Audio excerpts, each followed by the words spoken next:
RTS Info, Karine Joriot. Alors que l'Europe est devenue l'épicentre de la pandémie de coronavirus, le ministre allemand de la Santé a alarmé hier sur la situation. Vaccinés, guéris ou morts à la fin de l'hiver. Avec cette formule choc, il a appelé la population à se faire vacciner.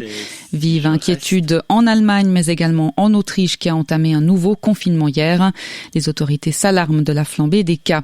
Une flambée constatée également en Suisse, dans les Grisons, avec plus de 200 cas chaque jour. Les hôteliers sont partagés entre peur et espoir. Les hôtels ne veulent donc pas avoir à refermer leurs portes avant les fêtes, d'autant plus que le niveau de réservation est particulièrement élevé.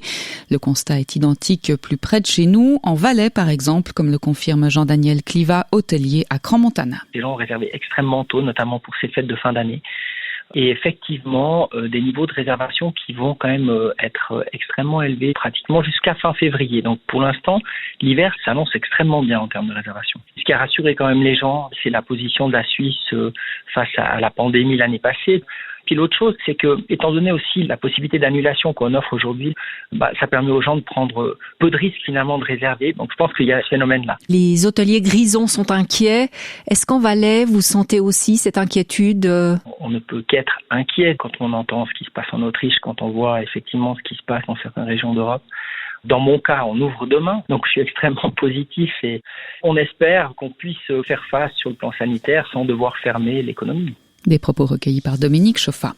À Genève, le samedi du partage lance un appel à la solidarité. L'action de récolte des denrées non périssables revient ce vendredi et samedi, en plein rebond de la pandémie et face à la hausse de la précarité et des demandes. Anna Turettini, sa présidente, invite donc la population genevoise à rester solidaire. On constate depuis la crise sanitaire une progression importante des demandes d'aide alimentaire. Quand vous descendez dans la rue, il y a par exemple beaucoup plus de personnes qui font la manche. Il y a une augmentation de la précarité à la fois qui est très visible, justement quand je parlais des personnes qui font la manche. Il y a toute une précarité moins visible de personnes qui ont vraiment simplement de la peine à joindre les deux bouts. On a vraiment constaté l'année passée que les Genevois avaient vraiment répondu présent. Et voilà, on espère vraiment que cette solidarité va persister ces prochains jours. Des propos recueillis par Camille Lancy. Cet accident, la nuit dernière en Bulgarie, au moins 45 personnes, dont des enfants, sont décédées dans un accident de car à une quarantaine de kilomètres de Sofia. Le véhicule circulait d'Istanbul en direction de Skopje. Il transportait des ressortissants de Macédoine du Nord. La cause de l'accident n'a pas encore été déterminée. En Angleterre, des bornes électriques obligatoires pour recharger les véhicules seront obligatoires pour toute nouvelle construction et pour les rénovations majeures dès l'année prochaine. Annonce faite hier par le Premier ministre britannique Boris Johnson. Au total, il attend 145 000 nouveaux points de recharge par an, alors que le Royaume-Uni a fixé à 2030 l'interdiction des ventes de nouveaux véhicules thermiques. Une démarche importante, mais insuffisante, selon la conseillère nationale verte, membre de la commission de l'énergie, Delphine Klopfenstein-Brogini. Le fait de rendre obligatoire, c'est considérer quand même très clairement qu'on réussira à s'émanciper de la voiture thermique et c'est clair qu'une voiture électrique, il faut pouvoir la recharger. Donc c'est pas faux de miser sur un développement assez massif de ces points de recharge, mais oui, il faut être très prudent, c'est que ceci ne doit pas se faire au détriment d'autres moyens de transport et si on lit le détail de l'annonce britannique, le risque qu'on lit entre les lignes, c'est un détriment qui assure le rail.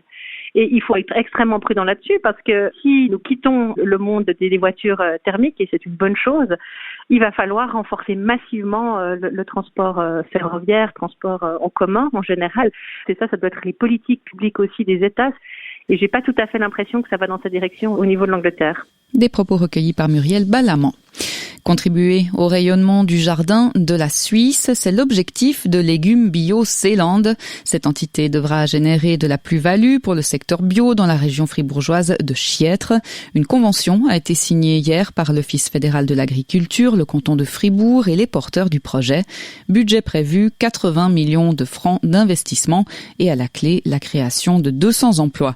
Et le projet comprend également un volet touristique avec l'accueil et la sensibilisation du public aux produits bio bio, comme le détaille Christian Hofer, directeur de l'Office fédéral de l'agriculture. C'est une région qui est très intéressante pour le touristique. Il y a une connexion avec le tourisme de Mora. Ça veut dire, si on a le tourisme qui est ici, on peut montrer les légumes, toute la production. Ils prennent quelques idées à la maison et quand ils achètent des légumes dans les magasins, ils ont peut-être quelques souvenirs.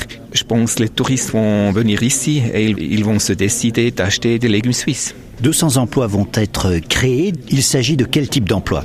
Oui, il y a des emplois de la distribution, il va y avoir des emplois de la production. Je pense que ça c'est une chaîne alimentaire des légumes qui va se développer mieux, oui.